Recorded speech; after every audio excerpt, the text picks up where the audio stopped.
Ex-prisoners of Reddit, what was the worst thing you saw inside the prison walls? Not exactly terrible. In fact, it might actually have been the best thing I saw while in prison. This was in Oregon, by the way, reputable for being some of the least hard yards in the country. Still saw plenty of it, but this is the only one I like to talk about. Coming back from chow, you walk down this super long football field length, 30 feet wide hall to get back to your cell block. Walking back, I've got my eye on two elderly lifers, both with canes, having a pretty animated discussion over who knows what at the end of the hall. As I continue walking towards them, apparently one of them says something the other doesn't like, because he picks up that f-king cane and just beams the other dude on the head. I think or FCK, here we go, lock down and expect the other old timer to go down, but nope. Homie must be made of sterner stuff, because he picks up his cane and boom, full on geriatric sword fight in the middle of mainline Ala cliffside in a Go Montoya fight scene in The Princess Bride. Like, these dudes are really going at it, clack clack clack, occasionally getting each other, couple of pretty gnarly lumps and gashes on each other's heads, and they are just going back and forth all over the hall, both of them 80 years old plus, doing it Dark Ages style. Shit was wild. Eventually the guards managed to sprint down the hall, huffin' and puffin', and hose the two of them down with ox spray and dragged them off to seg, but I'll never forget my first old man stick fight. Fun fact, one of the dudes was a cannibal who killed and ate 3 people. The other was a pedophile who couldn't walk the yard or he'd get killed on sight. I watched a guy come into federal prison camp, had a year and a day. They gave him a job driving a mower to mow grass. On his first day of mowing, he ran the mower off the edge of the pond. Mower flipped. The roll bar wasn't installed. They landed in about a foot of water. The back of the mower seat ended up on his neck. Mower on top of him and he drowned. The one co at the camp wouldn't let us help, but couldn't lift it. He called for help, but they had to come from the maximum across the street, and it was like 10-15 minutes. Finally we as inmates said FCK it and ran to the water. It took 6 guys to lift the mower off his neck. The co and another inmate dragged him out of the water. By then the maximum prison co's medical had made it over. They started CPR. Already dead, they carried him on board, slid him in the back of pickup truck bed, drove him to the front. Life flight landed, took him away. Official report says he died on the way to the hospital in the helicopter, and his family believes that. I was one of the first to see to him. I was the one that went screaming to get inmates to come help. That man was dead when he came out of the water. I saw it in first person. The prison lied, covered it up, because they didn't want to be sued.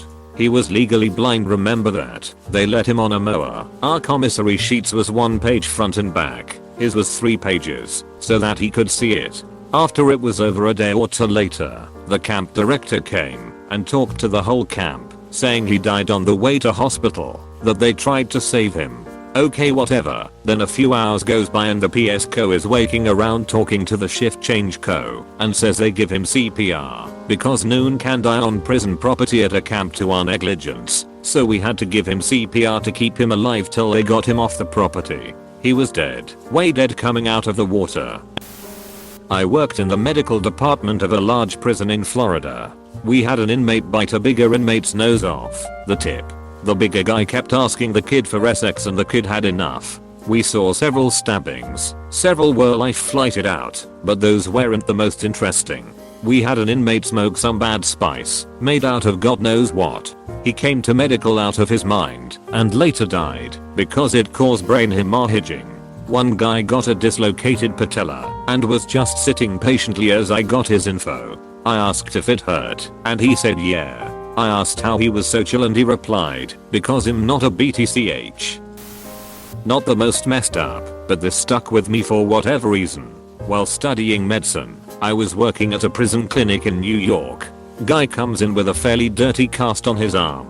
Otherwise he seems fairly normal.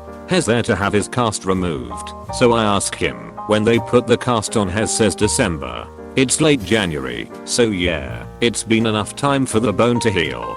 I figured his living conditions were the reason for the cast looking like that, so I got the okay and started removing the cast. The smell. His skin underneath looked terrible, and there were little pieces of wood and other crap embedded in the skin. Complete atrophy of the casted forearm. After further questioning, it turns out the cast had been on his arm for over a year, and it was just getting removed. I was glad to be getting out of that rotation. Spent 5 years in NJDOC. Honestly, the worst part of the whole bid was county jail, while I waited for the plea process to work out before being sent to state prison. I spent about 6 months in Camden County. I was unfortunately placed in maximum security because the nature of my crime, first degree armed robbery. At the time I was a 140-pound white kid from the suburbs, and Camden was experiencing a massive shortage of space in the jail. Not a great combination for me. Slept on a mat on the ground near the toilet in a cell with 3 other guys. Cell had 1 bunk bed, so was designed for 2 occupants. First meal on the tier, a guy was walking down the steps to get his food, and just as he approached the bottom he gets absolutely blindsided under the chin by another inmate wielding his meal tray as a weapon. The wallet guy goes to the ground and the assailant proceeds to stab him in every possible place with what looked like a pen.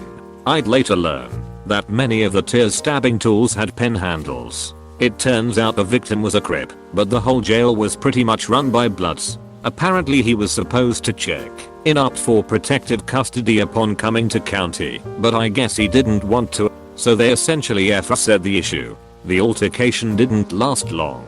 Guards called a code, alarm went off, we all locked in our cells, and the officers then rolled into the tier about 10 deep, and, based on the sounds, couldn't see the action after lockdown, pummeled the stabber. A month later I was moved to a smaller tier which was reserved for inmates facing larger sentences. I was indicted on 3 counts of first degree armed robbery as well as 9 different other peripheral crimes. It was much quieter and the coast treated us much better. I was told this was because a lot of the guys on this tier had nothing to lose, and when things got bad on this tier they never did. In the 6-ish months I was there it generally went straight to nightmare mode.